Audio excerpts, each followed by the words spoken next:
নমস্কাৰ চাবেদুসকল কৰ্মচাৰী আৰু পেঞ্চনাৰৰ লগত জড়িত কেইবাটাও গুৰুত্বপূৰ্ণ খবৰ লৈ আজিৰ এই ভিডিঅ'টি আগবঢ়াইছোঁ। প্ৰথম খবৰটো অষ্টম দৰমহা আয়োগ সম্পৰ্কত। জানুৱাৰী মাহতেই কেন্দ্ৰীয় চৰকাৰে অষ্টম দৰমহা আয়োগত অনুমোদন জনালে। এতিয়া সকলোৱে অধীৰ আগ্ৰহেৰে বাট চাই আছে কেতিয়াকৈ নিৰ্বাচন হ'ব ইয়াৰ অধ্যক্ষ আৰু সদস্যসকল।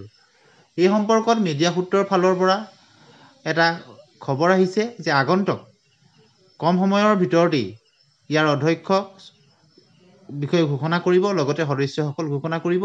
ইতিমধ্যে ৩৫টা পদৰ যি বিজ্ঞাপন প্ৰকাশ কৰিছে ভাৰত চৰকাৰৰ ফালৰ পৰা, আৰু তাৰ মাজৰে আপোনালোকে স্ক্ৰীণত যি দেখিছে 4টা পোষ্টৰ কাৰণে ডেপুটেশ্যন ভিত্তিত পুনৰ প্ৰকাশ কৰা হৈছে আৰু 22 এপ্ৰিল তাৰিখত এই নিযুক্তিৰ কাৰণে বিজ্ঞাপন প্ৰকাশ কৰা হৈছে। আৰু অষ্টম দৰমহা আয়োগ গঠন হোৱাৰ পিছতে হাজাৰ হাজাৰ কৰ্মচাৰীৰ কাৰণে সুখবৰ আহিব আৰু ই কাৰ্যকৰী হ'লে কেন্দ্ৰীয় চৰকাৰৰ অধীনৰ কৰ্মচাৰীসকলে লাভ কৰিব মোটা অংকৰ টকা। কাৰ দৰমহা কিমান বৃদ্ধি হ'ব, ফিটমেণ্ট ফেক্টৰ কিমান হ'ব, সেই বিষয়ে আমি আলোচনা কৰিম।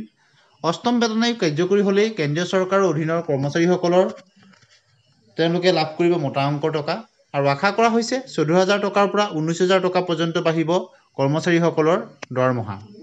আৰু 2026 1 জানুৱাৰীৰ পৰা অষ্টম বেতন আয়োগ কাৰ্যকৰী হোৱাৰ কথা।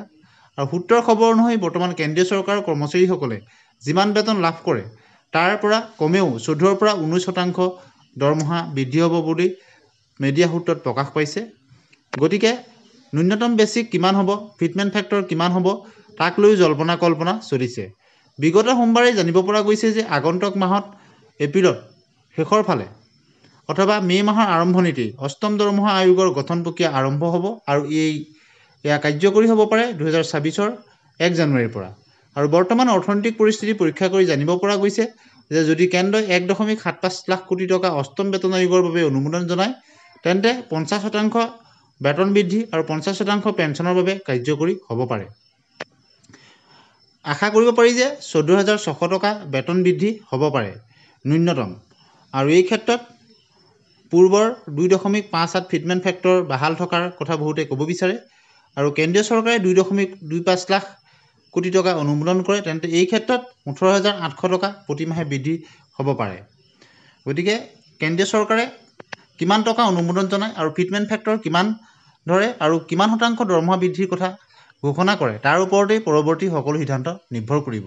বৰ্তমান সপ্তম বেতন আয়োগৰ বাবে 1.02 লাখ কোটি টকা বেতন আৰু পেঞ্চনৰ বাবে খৰচ কৰা হয়। গতিকে অষ্টম দৰমহা আয়োগৰ বাবে কিমান পেঞ্চন তথা কিমান টকা ধাৰ্য কৰা হ'ব তাৰ ওপৰতে সকলো নিৰ্ভৰ কৰিব। আৰু ন্যূনতম বেতন 18,000 টকাৰ পৰা 51,480 টকা হ'ব যদি ফিটমেণ্ট ফেক্টৰ 2.86 হয়। কিন্তু বহুতেই ক'ব বিচাৰে যে 1.92 বা 2.10 ফিটমেণ্ট ফেক্টৰ হ'ব পাৰে। জানুৱাৰী মাহত অষ্টম বেতন আয়োগৰ মঞ্জুৰিৰ কথা প্ৰকাশ কৰিছিল কেন্দ্ৰীয় মন্ত্ৰী অশ্বিনী বৈষ্ণৱে, আৰু ইয়াৰ পিছত বিশেষ আনুষ্ঠানিক আপডেট এতিয়ালৈকে জনোৱা হোৱা নাই। গতিকে সেই হিচাপত কেন্দ্ৰীয় চৰকাৰৰ কৰ্মচাৰীসকলৰ বেতন আৰু অৱসৰপ্ৰাপ্ত কৰ্মচাৰীসকলৰ পেঞ্চন কি হ'ব পাৰে সেই বিষয়েও সকলোৱে জল্পনা কল্পনা কৰিছে আৰু আশা কৰা হৈছে যে অতি শীঘ্ৰেই আনুষ্ঠানিক ঘোষণা হ'ব। আৰু লেভেল 1ৰ বেছিক দৰমহা 18,000 টকা আৰু 1.92 ফিটমেণ্ট ফেক্টৰ হ'লে সি বৃদ্ধি হ'ব 34,500 টকালৈ, আৰু 2.08 হ'লে ই বৃদ্ধি হ'ব 37,440 টকালৈ, আৰু 2.86 ফিটমেণ্ট ফেক্টৰ হ'লে ই বৃদ্ধি হ'ব 51,480 টকালৈ। এতিয়া আহিছোঁ অসম চৰকাৰৰ মুখ্যমন্ত্ৰী মহোদয়ে কৰ্মচাৰীসকলৰ কাৰণে ঘোষণা কৰা কেইবাটাও অভিলাষী আঁচনিৰ বিষয়ে, য'ত সূৰ্যঘৰ বিনামূলীয়া আঁচনিৰ কথা কোৱা হৈছে, য'ত 2,000 টকাৰ পৰা 3 কিলোৱাট পৰ্যন্ত অৰ্থাৎ 6,000 টকালৈকে নগদ ৰাজসাহায্য প্ৰদানৰ ব্যৱস্থা কৰাৰ কথা মুখ্যমন্ত্ৰী মহোদয়ে ঘোষণা কৰিছে। ইয়াৰ উপৰিও পুৰণি পেঞ্চনৰ পুনৰ প্ৰৱৰ্তন অৰ্থাৎ 1 ফেব্ৰুৱাৰী 2005 আগতে আৰম্ভ হোৱা কৰ্মচাৰীসকলৰ বাবে পুৰণি পেঞ্চন আঁচনি লাভালাভ পুনৰুদ্ধাৰৰ কথা ঘোষণা কৰিছে। লগতে NPSৰ অধীনত থকা কৰ্মচাৰীসকলক ইউনিফাইড পেঞ্চন আঁচনিৰ এটা বিকল্প হিচাপে বাছি লোৱাৰ সুযোগ প্ৰদান কৰা হ'ব বুলিও ঘোষণা কৰিছে। আৰু কেন্দ্ৰীয় চৰকাৰৰ সমাহাৰত 55% যি DA আৰু DR প্ৰদানৰ কথাও মুখ্যমন্ত্ৰী মহোদয়ে ঘোষণা কৰিছে আৰু তাক কাৰ্যকৰী কৰা হৈছে। এই সম্পৰ্কত আনুষ্ঠানিক ঘোষণা হৈছে। ইয়াৰ উপৰিও কৰ্মচাৰীসকলক শূন্য যি ব্যয়ত এক সামগ্ৰিক বীমা কভাৰেজৰ আঁচনি প্ৰদান কৰিছে, য'ত ন্যূনতম 1 কোটি টকাৰ ব্যক্তিগত দুৰ্ঘটনা বীমা কভাৰেজ থাকিব, য'ত 2 কোটি টকালৈকে বিমান দুৰ্ঘটনাৰ কভাৰেজ থাকিব, আৰু অন্যান্য বীমা কভাৰেজ তাত সামৰি লোৱা হ'ব।